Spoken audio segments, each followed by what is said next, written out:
So our today's topic is non-preemptive scheduling. So basically first I'm going to be talking about what is scheduling.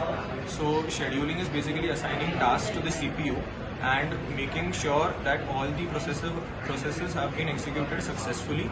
Secondly, that throughput is increased and the waiting time has been reduced. Now there are three types of schedulers. There is the long-term scheduler, there is the mid-term scheduler, and there is the short-term scheduler. There are basically two types of scheduling algorithms. One is the preemptive scheduling and non-preemptive scheduling. So today we are going to be talking about non-preemptive scheduling. So in non-preemptive scheduling, basically if a process wants to be executed by the CPU, it has to first of all wait for the ongoing process to be completely executed. Only then it can be executed. So yes, okay, thank you. Hello, my name is Bakshir and now we'll be discussing FCFS in non-preemptive scheduling. So as you know, FCFS stands for first come first serve, and we'll use the example of McDonald's today to explain this topic. So let's assume there are like 5 people in the line, and usually in McDonald's or other fast food chains, we use the order of first come first serve queue basis. So let's assume for the first guy, its arrival time is 0 and he has 3 items on his order list. So we'll assume the number of items is equal to burst time. So the first guy will order, and then the second, and accordingly the queue will go on. So after the first order is cleared, the second guy comes and then he orders and then he waits for his order. So one of the biggest problem with FCFS is, even if you have a small item right now, you will have to wait until the queue is clear. For example, this guy just want to have a softie, so he'll have to wait until all the orders prior to him are clear.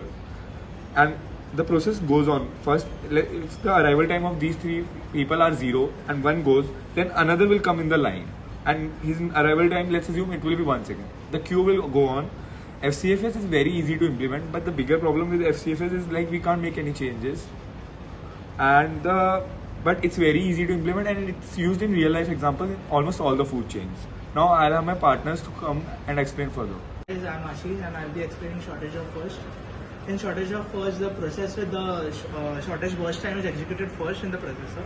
We'll be taking the example of McDonald's here.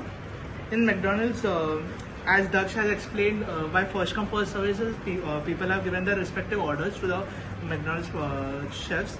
So here chefs are the processors. In the kitchen assuming there are multiple chefs over here, so it's an example of multi-processing system.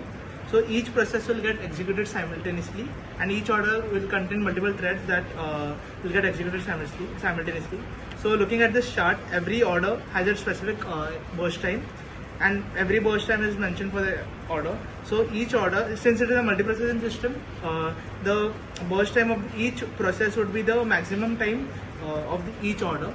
So considering that every person over here will be delivered the order based on the shortage job.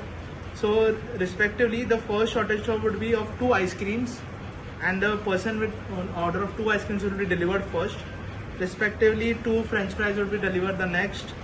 Then a hash brown takeaway and McFlurry would be delivered next.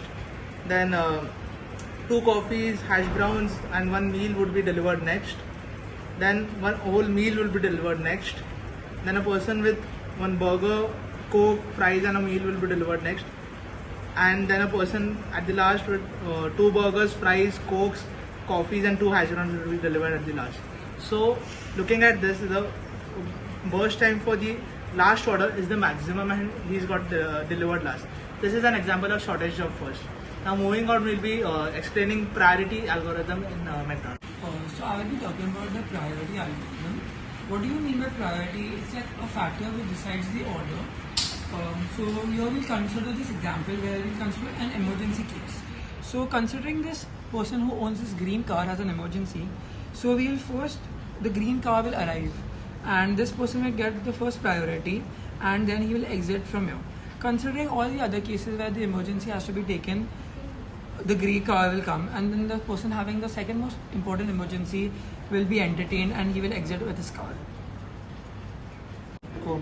So how we considered the emergency cases here, we considered the emergency case of an elderly man who has to be rescued and who has to reach the hospital. So if this is the man who owns the blue color car will come and he will be able to enter his car and exit. Talking about more cases where the emergency has to be applied, we use a priority which helps us in a smooth functioning, and here we see that the yellow car is arriving as this person has an emergency to reach on time and pay his bills. And there could be different emergencies where a person has to be entertained, and according to the emergency the priority will be assigned. So here we'll take an example of a pregnant woman who owns this orange color car. So her car will arrive and then she will enter her car and leave. So this was our take on non-preemptive algorithms, including first come first serve, FCFS, shortest job force, which is SJF, and priority.